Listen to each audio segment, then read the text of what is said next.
Top quality और consistent performance के लिए सिर्फ सिल्वर पंप नाम याद रखना।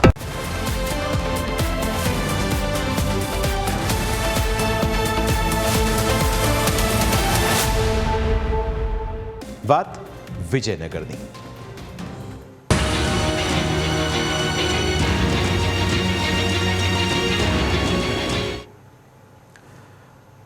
સાબરકાંઠાના વિજયનગરમાં બનેલી એક ઘટનાએ સમગ્ર પંથકમાં હડકંપ મચાવ્યો છે। વિજયનગર પોલીસ છાવણીમાં ફેરવાઈ ગયું છે। તેનું કારણ છે મુસ્લિમ યુવકોનું કારસ્તાન। આખરે શું છે આ ઘટના જેના કારણે વિજયનગરમાં તંગદિલી ભર્યો માહોલ છે, તેની વિગતે વાત કરીશું। ઉત્તરાયણનો તહેવાર હતો, સૌ કોઈ અગાશી ઉપર પતંગ ચગાવવાની મજા માણી રહ્યા હતા। આ દરમિયાન અગાશી ઉપર હાજર એક હિન્દુ યુવતી સામે કેટલાક મુસ્લિમ યુવકોએ અશોભનીય વર્તન કર્યું। મુસ્લિમ યુવકોએ હિન્દુ યુવતી સામે બીભત્સ ચેનચાળા કર્યા। વાત આટલેથી ન અટકી।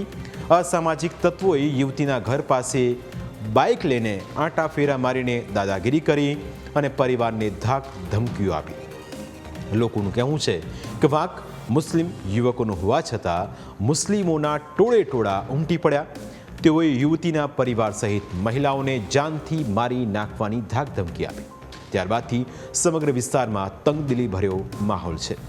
યુવતીના પરિવાર અને સ્થાનિક લોકોનું કહેવું છે કે 3 મહિના પહેલાં પણ વિધર્મી યુવકોએ એક હિન્દુ યુવતી સાથે આવા ચેનચાળા કર્યા અને તેને લઈ હિન્દુ પરિવારે ફરિયાદ નોંધાવી હતી। તેમ છતાં કોઈ પણ પ્રકારની કાર્યવાહી ન થતાં ફરીથી મુસ્લિમ યુવકો છાકટા બન્યા છે અને હિન્દુ યુવતીઓની છેડતી કરવાની હિંમત દાખવી રહ્યા છે। અહીં મુસ્લિમોનો કેટલો આતંક છે તે સાંભળશો તો તમે પણ હેરાન થઈ જશો। મારા બેબી મને ફોન કર્યો કે મમ્મી આ ઝુંડ આવી ગયો છે મને મારવા માટે। તો મેં બેબીને કીધું હું આવું છું, હું આ ફરિયામાં જ રહીને ગઈ છું 20 વર્ષ અને મારી છોકરી પણ અહીંયા ફરિયામાં જ મોટી થઈ છે, બરાબર। તો એ લોકો છતાં વિચારું નહીં કે આ છોકરી મારા ફરિયામાં મોટી થઈ છે અને આ છોકરી આપણા ઘર જેવી છે, તો એને કેવી રીતે આપણે હેરાન કરીશું। તો છતાં એ લોકો મારા જમાઈને ફેટ પકડી અને બાઇકની હેડલાઇટ તોડી નાખી અને ધમકી આપી કે તને મારી નાખીશ।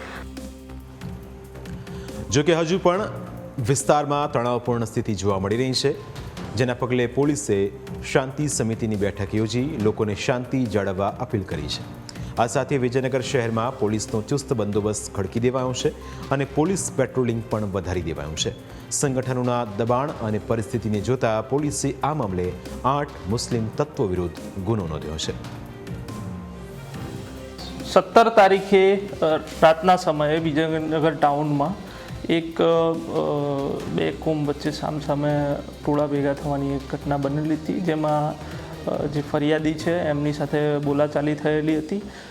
જે અનુસંધાને ફરિયાદીએ વિજયનગર પોલીસ સ્ટેશન ખાતે જે ટોળાના ઈસમો જે એમની સાથે બોલાચાલી કરતા હતા એમના વિરુદ્ધ ફરિયાદ આપેલી હતી અને એમના વિરુદ્ધની ફરિયાદ નોંધી લેવામાં આવી હતી, જેમાં કુલ 8 આરોપીઓની નામજોગ ફરિયાદ આપવામાં આવેલી હતી।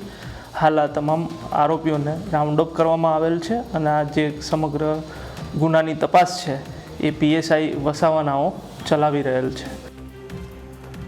તો બીજી તરફ ઘટનાની ગંભીરતા જોતા હિન્દુ સંગઠનોના આગેવાનો તાત્કાલિક પીડિત પરિવારની મુલાકાતે પહોંચ્યા અને પીડિત પરિવારને સાંત્વના પાઠવી, સાથે જ આરોપીઓ સામે કડકમાંથી કડક કાર્યવાહીની માંગ કરી છે, કારણ કે સમગ્ર વિસ્તારમાં છેલ્લા ઘણા સમયથી મુસ્લિમ તત્વોનો આતંક ખૂબ વધી ગયો છે।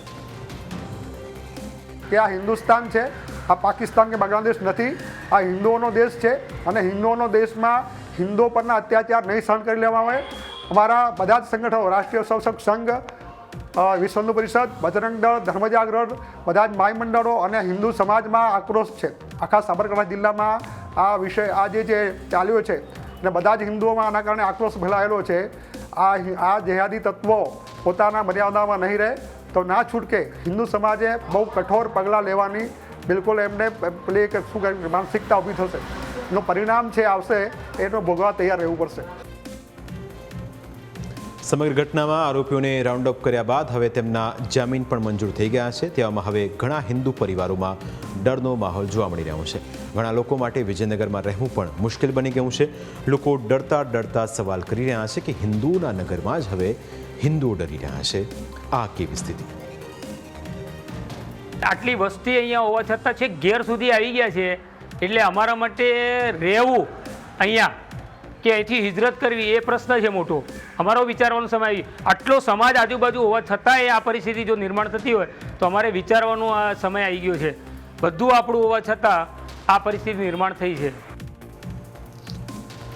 હિન્દુઓને હવે વિજયનગર સુરક્ષિત નથી લાગતું, તેમને પોતાના જ ઘરમાં ડરી ડરીને રહેવું પડે છે. તેવામાં આ મામલે પોલીસ યોગ્ય પગલાં ભરે તે જરૂરી છે. ચાકટા બનેલા તત્વોને પોલીસ કાયદાનો પાઠ ભણાવે તે પણ જરૂરી છે. પ્રાઇમ 9માં સમય થયો છે બ્રેકનું. બ્રેક બાદ અન્ય મુદ્દા વિશે વાત.